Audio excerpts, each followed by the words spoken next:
Good afternoon. Welcome to this KCI webinar on leveraging technology for MCM compliance. My name is Whitney Shoemaker. I'm a manager with KCI Technology, and I will be today's moderator. Our presenters today are Brent Reeves, Nate Drescher, and Andrew Blowers. Brent is a senior project manager in our Geospatial Solutions group. He has over 20 years of experience and has worked extensively with municipal, state, and federal organizations to meet regulatory requirements for stormwater, MS4, and PDES compliance. Nate is a senior project manager in our water resources group. He also has more than 20 years of experience and specializes in MS4 and PDES compliance projects for state and local jurisdictions, including SCM, IDDE, and drainage inspection. Andrew is a GIS business analyst with more than 3 years of experience and has expertise in MBDS data collection, management, and application development utilizing COTS and custom platforms. Keep in mind that you can ask questions during this presentation. If you have any questions, please use the Q&A button down below to ask them.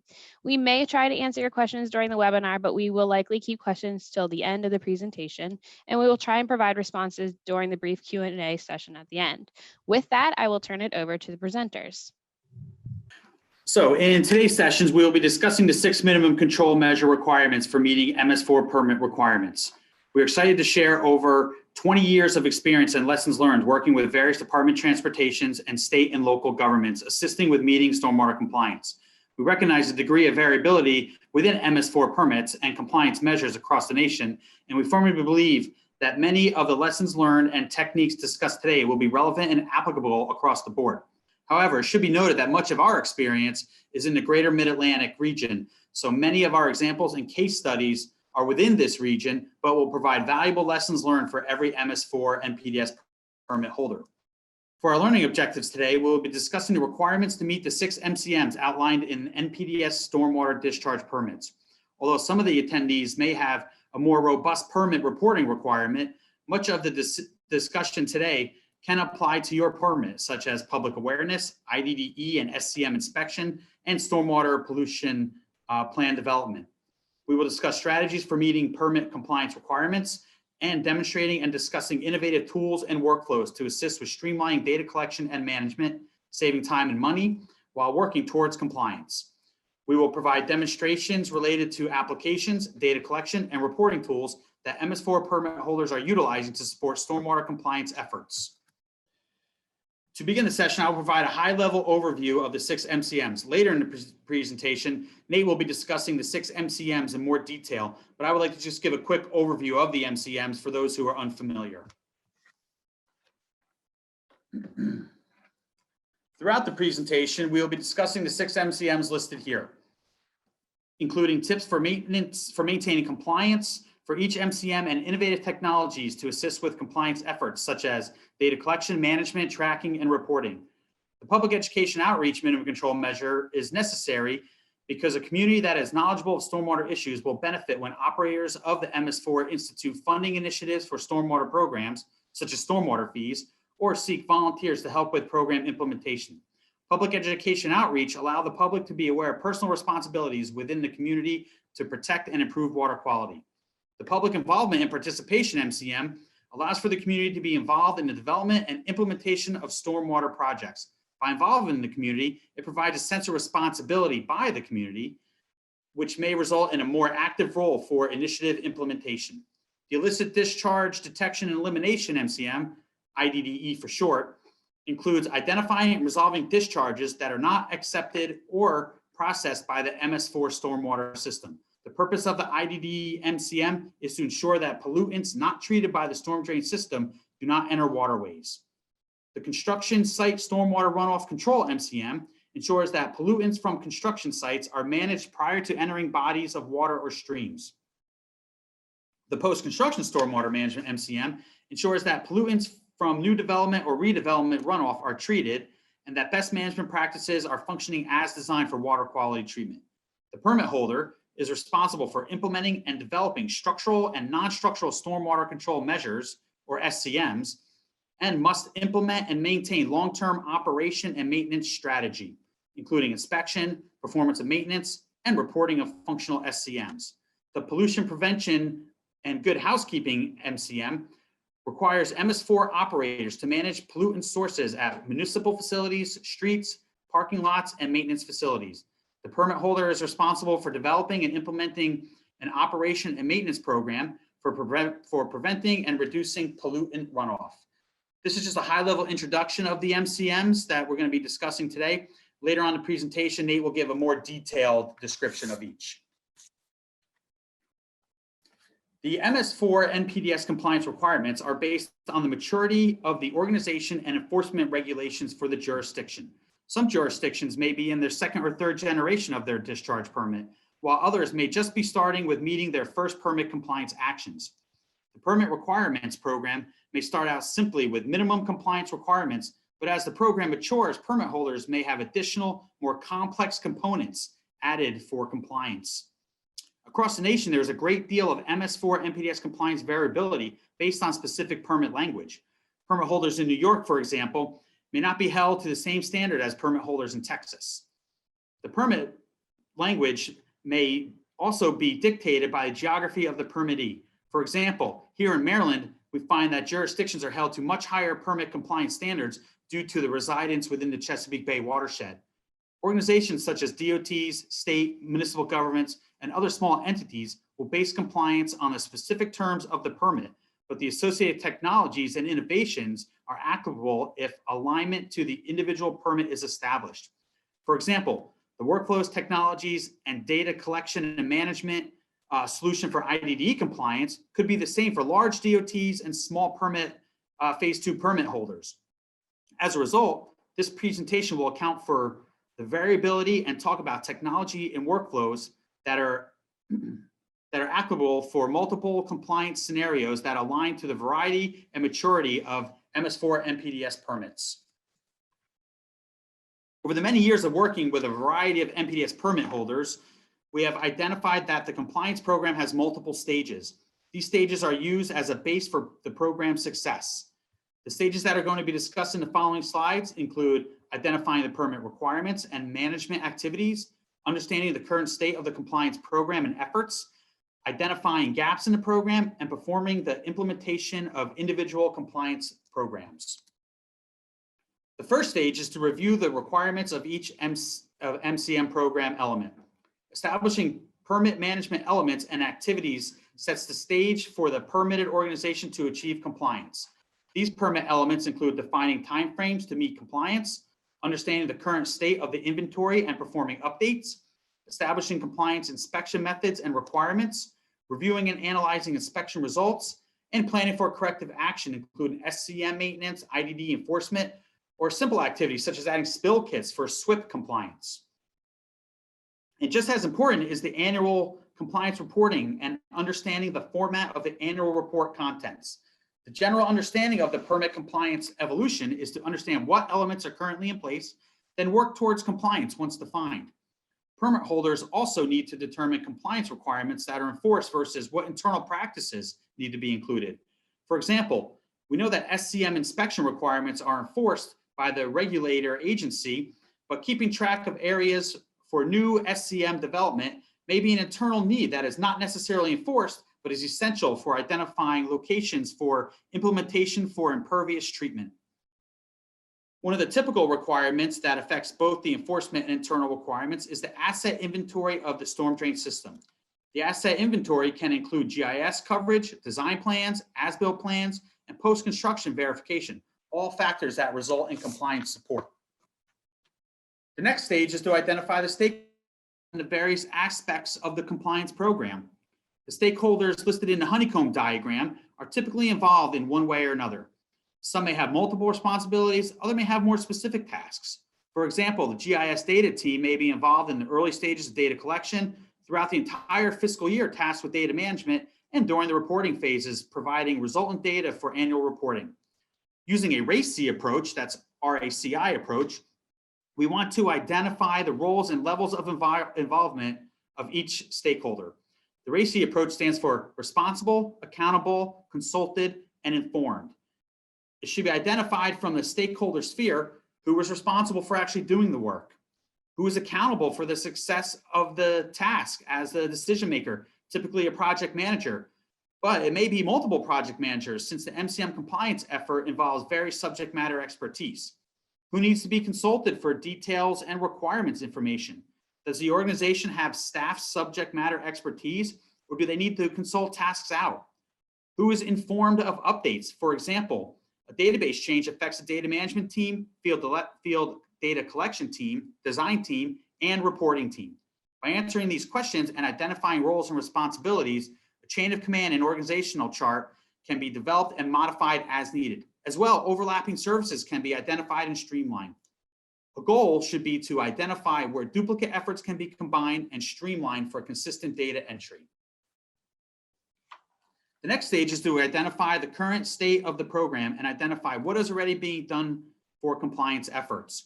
It is important to survey and understand the landscape of the existing conditions, data, and compliance actions to understand how to push forward into the regulatory compliance realm and new permit term. Even with a mature program, the programmatic elements may still be able to be enhanced or improved with technology if the to-be outcomes align to the permit requirements. The current state analysis is also done for the reissuance of a permit, since the permit may now have more rigorous and changed compliance measures. The goal of the current state analysis is to identify the current workflows that exist and what innovative technologies and solutions are being utilized or enhanced to adapt to the current permit compliance requirement. Developing workflow diagrams similar to the image on the slide will assist with identifying the current and to-be workflows. This diagram is an example of a workflow diagram that shows the current state and steps being performed to complete field inspection for BMPs. The diagram includes high-level placeholders, including the pre-field office processes, evaluating the requirements for inventory inspection, setting up field data collection hardware, and performing the inventory and inspections. In a separate document, these would be broken out into a more detailed level of effort. The next stage is to identify the program compliance gaps and perform a needs assessment. Examples of gaps may include needs for enhanced data collection, the need to perform inspections on a regular scheduled basis, or enhancing maintenance operations. Identifying the gaps in the current workflow, organizations can evaluate the strategies, costs, and level of efforts to fill the gaps to meet full compliance. A way to evaluate and fill the gaps is through benchmarking, which is looking at what your neighbor is doing and comparing your activities to organizations of similar size and scope.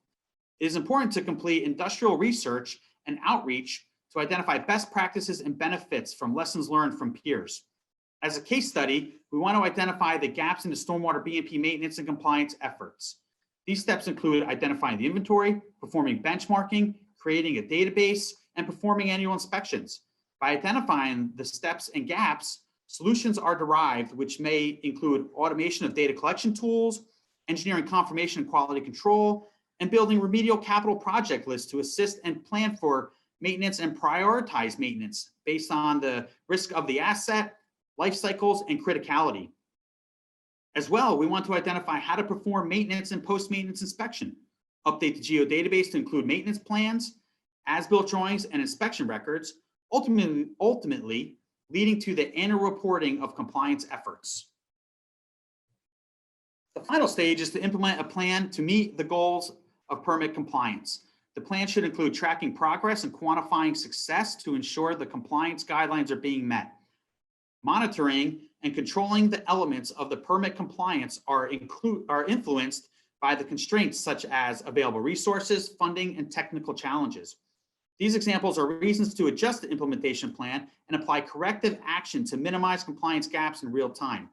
Adaptive management strategies should be implemented during execution of the plan with the aim to reduce uncertainty during execution. We can look at the Mid-Atlantic MPDS permit requirements as a case study. One of the critical aspects is identifying and remediating IDDEs. The permit requires that a specific quantity of IDDE sites be screened each fiscal year. To complete the work, the implemented plan includes establishing a site selection and data collection plan, allocating resources, both internal and consultant supported, allocating budgets, and determining the schedule. An implementation plan is important so that the requirements are executed over the course of the fiscal year, progress is tracked, and challenges such as wet weather are controlled to ensure that the required number of IDDEs are screened for ultimate compliance reporting. There are many parameters that should be considered when developing a permitting program. These considerations will help define the implementation of the program and will drive decision-making. One of the main considerations are the requirements and needs for compliance. As we discussed earlier, the organization should understand the permit compliance requirements and needs for reporting, as well as the gaps for the program. The organization should understand and define the milestones and timeframes for success. For example, although SCM inspections are due by July 1st of the fiscal year, inspections should be completed by June 1st of the fiscal year, so that analysis can be performed and identify any inspections that may have slipped through the cracks or are inaccessible and still need to be inspected prior to the end of the fiscal year. A detailed schedule should be created for the fiscal year compliance efforts and updated as challenges arise. The cost and funding mechanism will also drive the program implementation and success. An evaluation of required funding versus available funding will dictate how work is completed and the level of each MCM that can be completed.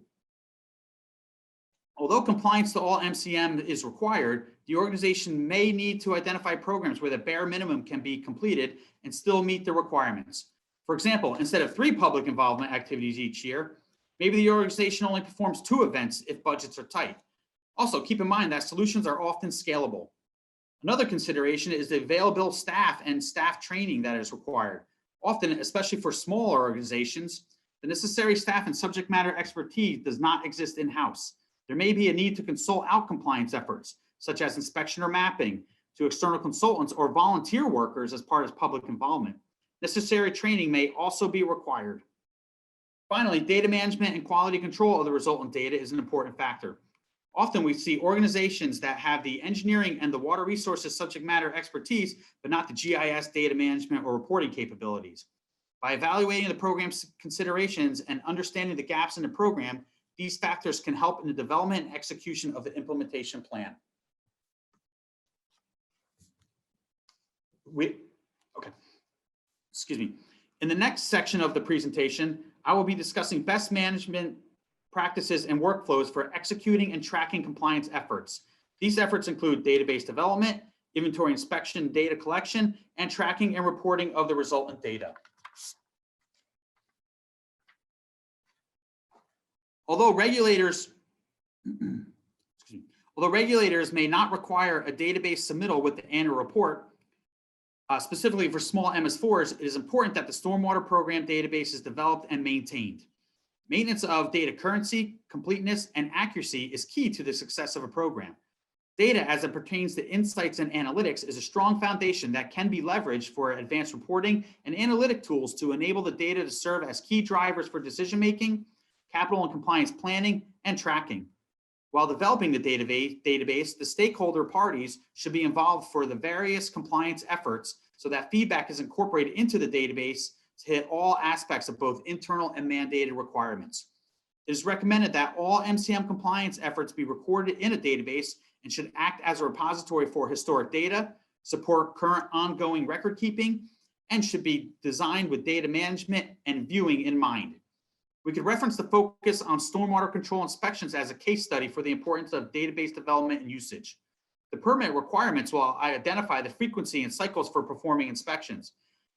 As the end of the reporting period is approaching, organizations will need to perform an assessment of progress towards the inspection goals so that they are aware of any shortfalls and ensure that there is enough time for corrective action.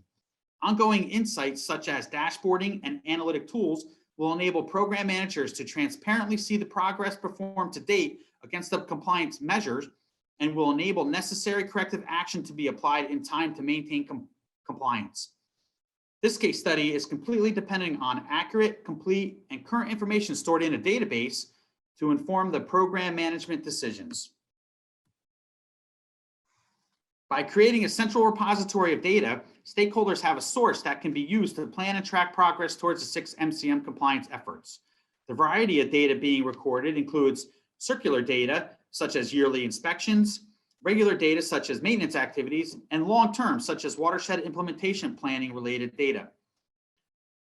All rely on current and accurate database information to support decision and program management efforts, which could include capital budgeting, resource planning, prioritization, and aspects of compliance management. Important data that should reside in the database include the following items listed on the slide. The inventory of stormwater features is useful so that a represented geometry and detailed attribution is available. Both historic and the most recent inspection data should be recorded, not only for compliance requirements, but also to track and identify assets that have issues year after year. Understanding which assets require work orders, and to record assets that are meeting their design specifications. Information pertaining to public outreach and involvement includes locations, dates, times, attendees, the purpose, associated documentation and handouts, and outcomes could be included in the database. Maintenance and remediation history for SCM, IDDE, and construction site erosion sediment control could be recorded in the database for tracking and reporting purposes. As well, SWIP assets such as potential pollution sources and quarterly visual monitoring results can be recorded. Based on all these inclusions, you can see how robust the database design can be, and it is important that database managers are involved in the development and management process. By collecting and recording inventory and asset registry information such as location, feature type, size, sizes, build dates, the feature's current status, and design plan provides the stakeholders with valuable information for program planning and inspection efforts. Information asset location associated with industrial and maintenance sites is valuable when planning sampling locations or identifying the sources of potential pollution such as brine tanks. Additionally, the inventory could include data that is useful for planning and tracking of pollutant sources for IDDE tracing and SWIP reporting. Additional inventory information may include data related to quality and quantity analysis, such as drainage areas to outfalls or SCMs, treated and untreated impervious area, and right-of-way information identifying the area the organization is responsible for. As a case study for the development of an inventory database is to extend the current database just beyond stormwater controls to include information related to maintenance shops by enhancing the SWIP mapping to track pollutant locations, identify sampling locations, identify small BMP practices such as spill kits, and indicating discharge points. Next, we will show a demonstration of an application that is used to perform inventory of storm drain systems. The application has creative abilities to assist with maintaining the connectivity of the storm drain system and involves quality control tools that support the creation of an accurate and comprehensive storm drain database. Later in the presentation, we'll be discussing in more detail innovative technologies and tools that can be used to manage stormwater infrastructure. The application you see on your screen is Collector, Esri's commercial off-the-shelf field data collection solution. In this example, field staff use Collector to verify storm drain asset locations, attribute information such as type, material, and pipe size, enter invert measurements, and perform condition assessments. All edits are pushed through what is called a Server Object Interceptor, SOI for short, before submission. This interceptor programmatically handles several processes that are currently not available off the shelf from Collector.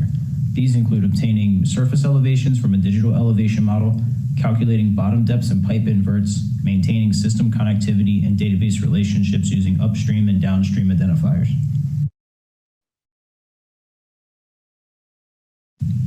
Bottom depth and invert measurements are collected where possible and entered in feet.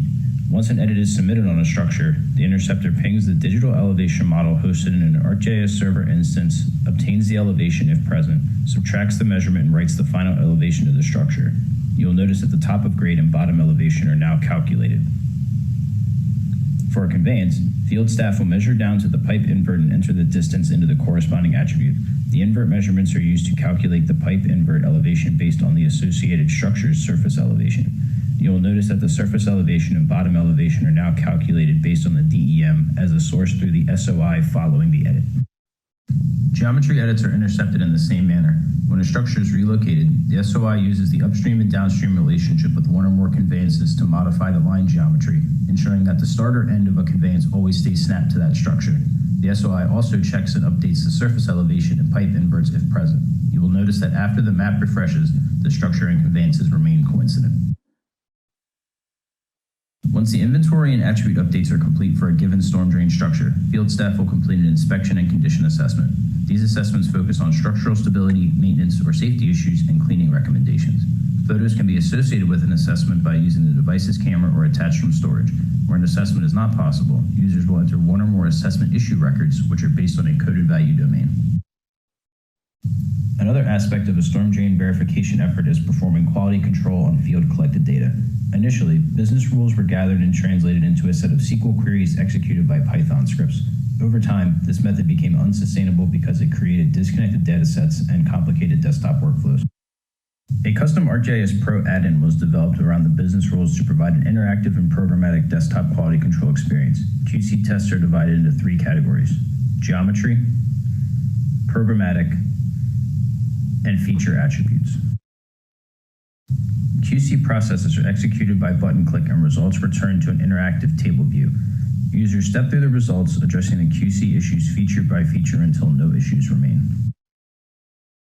Some of the business rules can be addressed programmatically by the add-in. After the user confirms the edit should be made, a button click will automatically perform the update and present confirmation text in the table view. Attribute checks are also included for structures and conveyances, which focus on ensuring that features and their related tables are as complete as possible.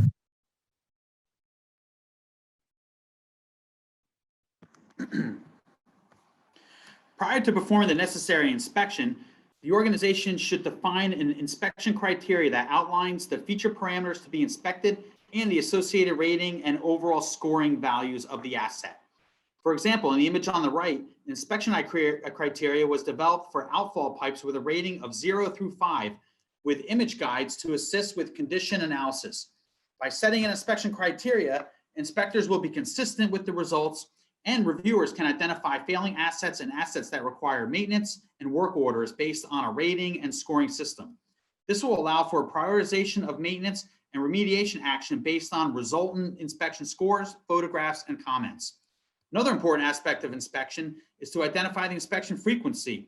Depending on the implementation plan, inspections may occur every year, every 3 years, multiple times a year, after a specified rain event, during construction, or after construction is complete. The frequency may vary depending on the asset. For example, a bioretention facility may require inspection after every major storm event, but a retention pond may only be required to be inspected 1 time per year. The inspection frequency for each MCM will depend on the internal implementation plan and compliance requirements. Training is also a mandatory part of the inspection program, regardless of the MCM. Organizations should make sure that internal and consultant staff are trained on the inspection criteria defined and outlined in the standard operating procedures. Proper training will allow for consistent inspections, which in turn results in accurate work order and remediation development. Tracking of the MCM compliance activities and assets is vital to the success of the NPDES program and meeting full reporting compliance. One aspect of tracking is to identify completed as-builts for construction and SCM design. A case study workflow is that when construction of an SCM is complete, the as-builts are submitted from the contractor to the organization. The organization then reviews and approves the as-built drawings and updates the SCM from proposed to existing in the database and associates the as-built contract number. A trigger then notifies the inspection team that the as-builts have been approved, prompting a post-construction field inspection. The field inspection is complete and the inspection status is auto-updated in the database upon submittal. The SCM is then added to the list of inspections that need to be performed each fiscal year. In parallel, maintenance actions from the inspection are recorded to the database for work order development. The work order task can then be tracked individually to show compliance of remedial actions. The images show how organizations track the status of BMP inspections in a GIS environment by recording in real time inspections completed, BMPs that are not accessible, BMPs that have not been inspected but require an inspection, and BMPs that are still under construction. Field inspectors update the inspection tracker based on the success of inspection during field visits. Customizable dashboards can be developed to report progress towards compliance by quantifying and identifying actions to meet the permit requirements. For example, the dashboard to the right is used to show SCM inspection assignment and individual consultant firms' progress towards completing the inspections. The dashboard is generated by querying in real time the inspection and tracking database to quantify and report the number of inspections per week, staff performing the inspections, the number of inspections remaining, the location of the inspections, the day and time the inspections were performed, the number and SCMs that could not be inspected for whatever reason, and progress towards the fiscal year. The dashboard can also be utilized for public awareness. For example, a tree planting dashboard can show the community the locations of recent tree planting projects and upcoming tree planting events available for public involvement. This dashboard displays the real-time results for a jurisdiction's inlet cleaning program. The dashboard shows the number of total and daily inlets cleaned, the number skipped, the number not visited, and the number of inlets that have pipe issues. You can see the status of various inlet cleaning components within the dashboard. Statistics like this allow the program manager to judge and quantify success of the program, identify shortcomings, and track progress and status of cleaning teams. The database and source data that supports the compliance program drives the annual reporting. It is important that the permit holders understand what is required for reporting by the local mandated enforcement entity. Organizations can access many examples of annual reports from other jurisdictions, but the reporting requirements may differ based on the enforcement agency. The example in the slide is how one permit holder reports MCM compliance efforts, milestones, and status using a simple table.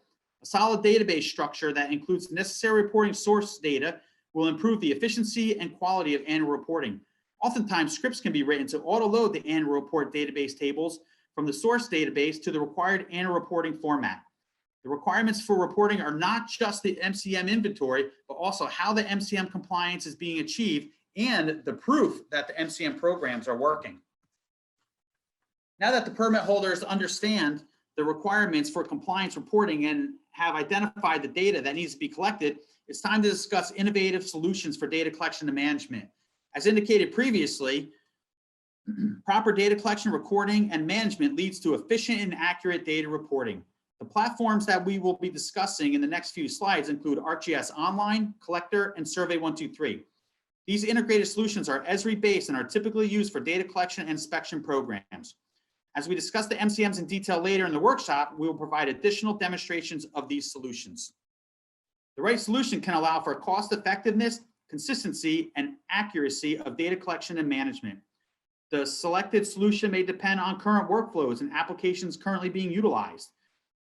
If an organization is already utilizing a specific platform, it may not be worth transferring over to a new platform or workflow.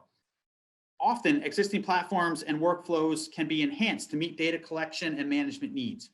Most permit holders are licensed with Esri and have access to various Esri platforms, including HOL, Collector, and Survey123.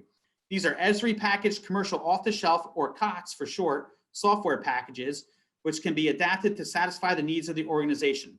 As part of the requirements determination, the organization should perform a cost-benefit analysis to determine if the COTS solution are applicable or if custom applications should be developed for data collection and management, or even a combination of both. The determination of a solution truly depends on the program needs, available budget, and subject matter experience. But always keep in mind that solutions can be scalable. AGOL allows users to create and build interactive maps for displaying and sharing data.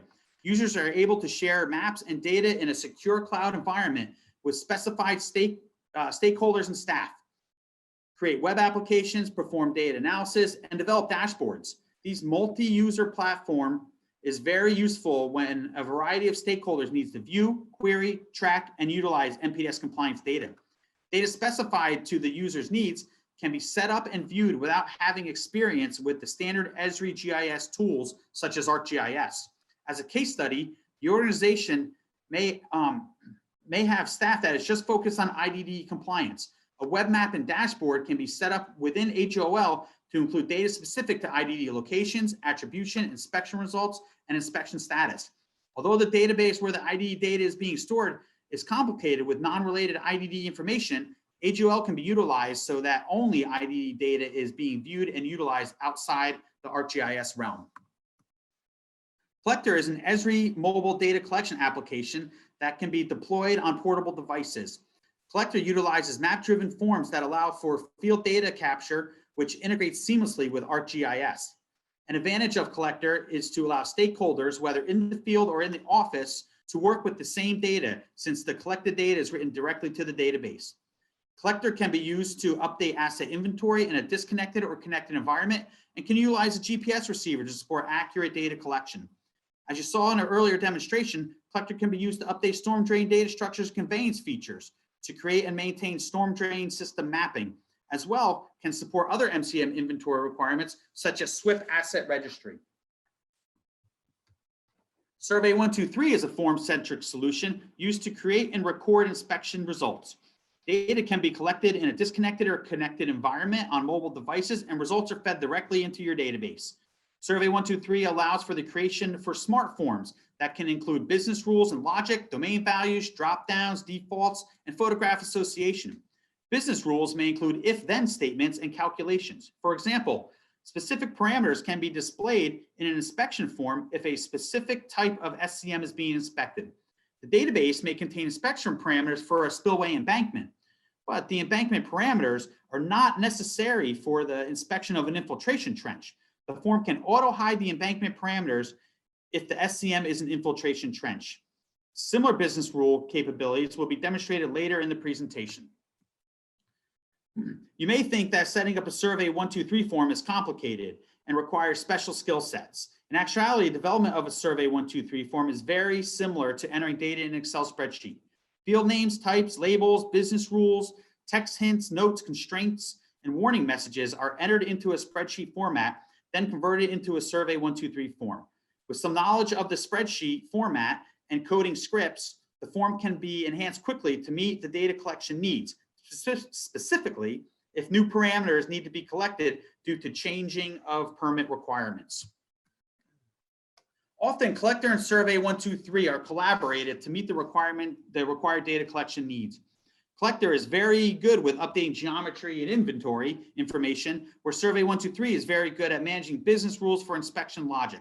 Combined, Collector and Survey 123 provide valuable data collection qualities. These qualities include spatial and attribution editing capabilities and a map interface, attribution calculations. An example of an attribution calculation is that Survey 123 can be set up to auto-calculate discharge flow simply by the user entering the pipe size, shape, and the average velocity into a form. Then the calculation is completed behind the scenes and recorded. Photograph and attachment capture and association. Business rules can be set up so that if a parameter rating is poor, the user is forced to capture a photograph. Additional qualities of Collector and Survey 123 include branch observations and if-then statements. In the example to the right, when yes is selected for dry weather flow, additional attribution is required that describes the flow. The solution allows for automated relationships such as photographs and reporting association. As well, Survey 123 supports multiple inspections. The user can enter as many inspection records as required, including follow-up inspections. Next, I'm going to turn the presentation over to Nate Drescher, who will be talking in more detail about the 6 MCMs and what actions can be performed to meet the compliance requirements. We'll also be showing additional demonstration videos related to data collection and reporting tools as they pertain to the 6 MCMs. There you go, Nate. Thank you, Brent. The first MCM is public education and outreach. An informed and knowledgeable community is crucial to the success of a stormwater management program, since it helps to ensure greater support as the public gains a greater understanding of the reasons why it is necessary and important, and greater compliance with the program as the public becomes aware of the personal responsibilities expected of them and others in the community. To satisfy this MCM, permittees must implement a public education program to distribute educational materials to the community, conduct outreach activities about the impacts of stormwater discharges on local water bodies and the steps that can be taken to reduce stormwater pollution, and determine the appropriate best management practices. Successful implementation involves forming partnerships. This can be with other government entities or environmental and civic organizations, using educational materials and strategies such as brochures, fact sheets, pollution hotlines, websites, bumper stickers, and more. And we want to reach diverse audiences. We want to spread the message to a variety of audiences in the community. This can be done through fairs and farmer markets, using social media platforms, targeting specific businesses or land uses for certain pollutants, and using different languages to communicate the message. There are many examples of what permittees are doing around the country, and there are many educational resources on the internet. One example is the EPA website, which contains a large amount of environmental education content, along with fact sheets and other MCM resources. Another example is RHUB, which is an easy to configure community engagement platform that organizes people, data, and tools through information-driven initiatives. It is important to set measurable goals that gauge permit compliance and program effectiveness. As public education and outreach events occur, it is important to track information about each event in a database to know how effective each strategy is by analyzing results and tracking progress. RHUB is a good example of a platform that enables users to track and analyze the success of each outreach strategy. The second MCM is public involvement and participation. The public can provide valuable input and assistance to a stormwater management program. An active and involved community is crucial to the success of a stormwater management program because it allows for broader public support, shorter implementation schedules, a broader base of expertise and economic benefits, and a conduit to other programs. As a result, the permit holder may deal with less obstacles from the public, can take advantage of valuable free subject matter expertise, and may see its citizens become involved in larger watershed or statewide stormwater compliance programs. To satisfy this MCM, permittees must comply with public notice requirements and determine the appropriate best management practices, which are the actions and activities to involve the community in the stormwater management program. Permittees can use local newspapers, website postings, radio or television spots, postings at urban transit stations, newsletters, civic organization events, mailings, flyers, and more to spread the word. Opportunities for volunteers include tree plantings, water quality monitoring and bioassessment work, such as stream waders in Maryland, community cleanups, such as Adopt a Highway in Maryland, and stream cleanups for trash and debris. Other BMPs include storm drain stenciling, citizen watch groups, volunteer educators and speakers, and discussing BMPs at public meetings. Successful implementation involves forming cooperatives and partnerships with local watershed groups, university and school students, and local civic organizations. There are many examples of what permittees are doing around the country, and there are many educational resources again on the internet. The EPA and North Carolina Department of Environmental Quality websites are two good sources of public involvement information. It is important to set measurable goals that gauge permit compliance and program effectiveness. As public involvement events occur, it is important to track information about each event in a database to know how effective each strategy is by analyzing results and tracking progress. As mentioned before, RHUB is a good example of a platform that enables users to track and analyze the success of involvement strategies. The third MCM is illicit discharge detection and elimination, or commonly known as IDDE. The requirements for IDDE programs can vary across the country. However, the definition of an illicit discharge is any discharge that is not entirely composed of rainfall runoff. Typical examples can include sanitary wastewater, car wash wastewater, improper oil disposal, or people dumping paint or other items in the storm drain system. There are some exceptions to this, which include discharges that are permitted and from exempted sources such as firefighting activities, sump pumps, and groundwater.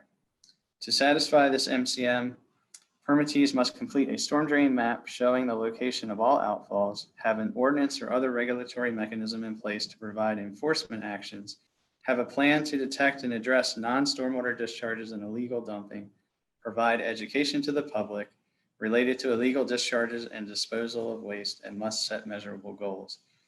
As part of the plan to detect and address non-stormwater discharges, inspections of storm drain outfalls are required. It is important to determine the workflow for the inspections prior to field work in the field and when reporting the results. The pre-field work components include selecting which outfalls will be screened based on pipe size, land use, and age of development. Focus should be on the land uses that have the highest potential for pollution, which tend to be commercial and industrial. Using products like Esri ArcMap are efficient ways to create a storm drain inventory and perform the spatial analysis using various layers and attribute information. It is also important to select which parameters will be sampled for in the field to determine if pollutants are entering the storm drain system. These typically include detergents, copper, chlorine, and phenols.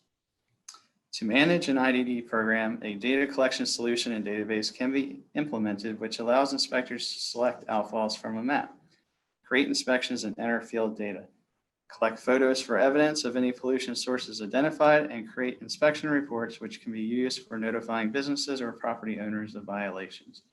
If pollution is identified in the field at an outfall, inspectors work up the storm drain system and identify the source of the pollution. The business owner and property owner are identified and notified to correct the issues. The data collection solution also enables users to keep track of follow-up inspections when notices of violations were sent, when remediation or corrective actions were taken, and if the illicit discharge has been resolved. It is imperative that violations be tracked from start to finish to show compliance with the permit for reporting. An example of an application that was developed to perform and manage an IDDE program follows.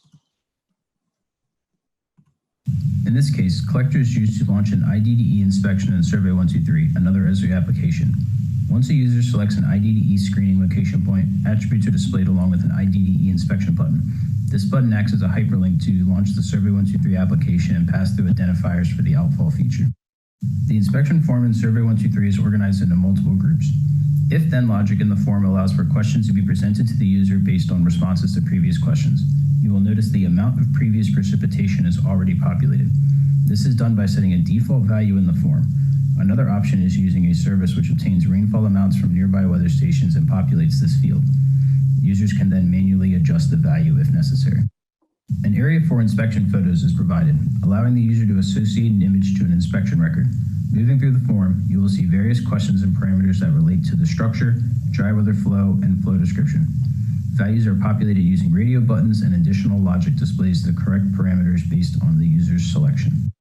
Following a chemical screening, the form asks the user to acknowledge if an illicit discharge is present and provide comments related to the responsible party and any corrective actions taken. This IDDE inspection form also requires the virtual signature of the responsible official. Upon submission, Survey 123 will notify the user if any required fields have been left blank. A custom mapping and dashboarding application was developed for data management and quality control. When a structure is selected in the map, a pop-up is presented to the user with attribute information matching what was shown previously in Collector. From this pop-up, users have the option to create a work or inspection request. The work request form contains all the pertinent information such as request name, type, and description. Users can also view previous work requests for this or any other asset. Users can view an IDDE inspection record which was created using the Survey 123 form. From here, users can view existing work requests, photos, and any associated documents linked to the selected outfall. The option to generate an inspection report is also available. The report template is pre-designed and the information is populated in the corresponding fields from the Survey 123 form and inspection details. Finally, this application provides an interactive dashboard to display SCM and outfall work order statuses, totals, and other metrics. The fourth MCM is construction site runoff control. This MCM seeks to limit pollutants such as sediment, fertilizers, oil and grease, concrete truck washout, and chemicals, which can cause physical, chemical, and biological harm to our nation's waters. To satisfy this MCM, permittees must have an ordinance or other regulatory mechanism in place that requires the use of erosion and sediment controls, have procedures for site plan review of construction plans, and procedures for site inspection and enforcement of control measures, sanctions to ensure compliance, establish procedures for citizen complaints or input, and must use appropriate best management practices and set measurable goals. To manage this MCM, a data collection solution and database can be developed by defining the inspection requirements. These would address the main items necessary to address the MCM, such as who performs plan reviews, when do inspections need to be performed, how are enforcement activities tracked, are the erosion and sediment controls working and being maintained at each site, and how is the data going to be reported at the end of the permit year. Within the data collection solution, checklists and forms can be developed for inspectors to use when in the field at construction sites. The collection solution will allow for standardization across the stormwater program and can even allow digital reports to be generated on site and signed by responsible construction site staff. The collection solution will also allow for violation notices to be created and sent to the appropriate construction site personnel for compliance. The database can be populated with construction permit and plan information, such that schedules and reviews are recorded. With the database, queries can be set up for annual reporting that show how many plans were reviewed, how many construction site inspections occurred, how many violations occurred and were resolved, and if there were any citizens' concerns that were addressed. It is imperative, again, that violations be tracked from start to finish to show compliance with the permit for reporting. The fifth MCM is post-construction runoff control. Many studies indicate that prior planning and design for the minimization of pollutants in post-construction stormwater discharges is the most cost-effective approach to stormwater quality management. To satisfy this MCM, permittees must develop and implement strategies that include a combination of structural and non-structural best management practices, or SCMs, have an ordinance or other regulatory mechanism in place requiring the implementation of post-construction runoff controls to the extent allowable by law, ensure adequate long-term operation and maintenance of controls, and determine the appropriate best management practices complying with this MCM. As part of the plan to ensure adequate long-term operation and maintenance of stormwater management controls, inspections of SCMs are performed and are based on how each SCM is functioning per the design plans. To manage these inspections, a data collection solution and database can be developed by defining the inspection criteria. For the SCM components, ratings and scores are used to denote good or poor conditions. The inspection frequency is determined by the permit or by the type of SCM. Filtering SCMs typically require more inspections and maintenance than pond facilities. The components of each type of facility should be considered when selecting maintenance items. These can range from clearing debris from riser trash racks, removing trash from the facility, and removing trees from embankments. Using the data collection solution and database, inspections can be tracked to ensure they are inspected by the next due date and whether or not maintenance is needed. Using the data collection solution and database allows users to see the history of each SCM's inspection and maintenance or repairs. This helps to assess how well the facility is functioning and can help guide future maintenance efforts based on trends. During inspections, a determination is made as to whether deficiencies can be fixed with routine maintenance, if a major repair is needed, or in the case of failed SCMs, a retrofit is needed. Repairs and retrofits may require heavy equipment, redesign, and construction to fix or replace facility components that have failed. Using the data collection solution, work orders can be created for each SCM based on the inspection findings, which helps permittee staff or hire companies to know what needs to be done at each SCM. The data collection solution can also create inspection reports in the field that allow owners or operators to sign the inspections, indicating that they understand the results and will initiate corrective actions.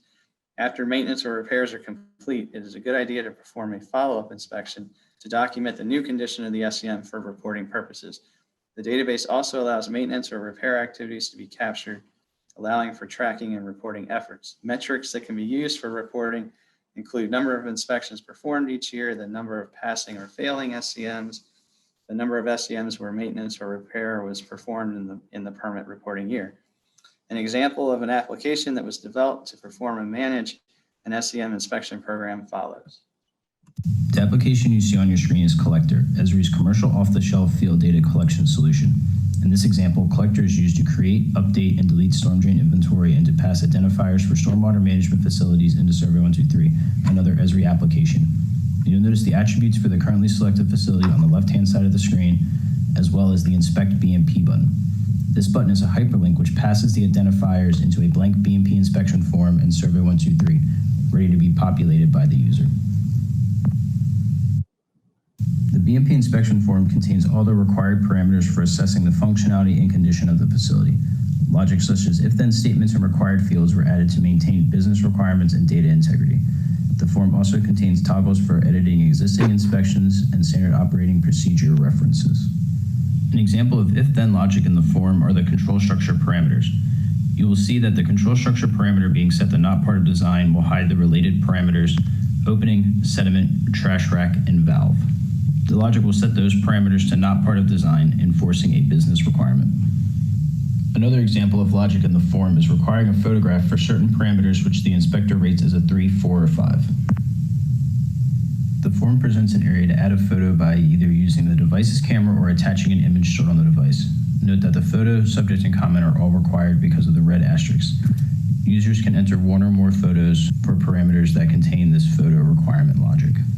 Survey 123 can also display information populated in the form to the user for review. The summary section contains the critical parameters and their assigned ratings. The inspector can use this information to ensure an accurate inspection, complete the overall comments, and assign inspection actions. Survey 123 can use coded values to ensure consistent data entry in the form and backend database. The inspection actions include a type ahead feature to filter the values for comment and location.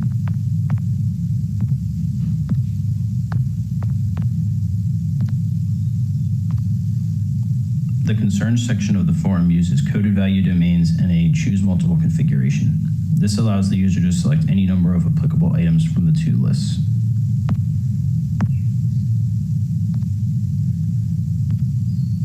Once all required parameters are populated, users can now submit the inspection. The Send Now option will push the data to ArcGIS Online. Once in ArcGIS Online, the inspection records are used for several workflows, including maintenance work orders, MS4 reporting, and progress monitoring via an operations dashboard.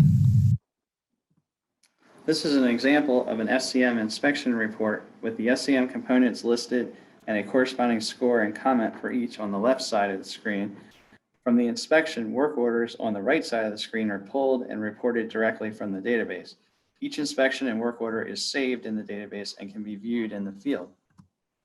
The sixth MCM is pollution prevention good housekeeping. This MCM is meant to improve or protect receiving water quality by altering municipal or facility operations and ensures a reduction in the amount and type of pollution that collects in parking lots, storage areas, and vehicle maintenance areas. To satisfy this MCM, permittees must develop an operation and maintenance program with the goal of preventing or reducing pollutant runoff from municipal operations into the storm drain system.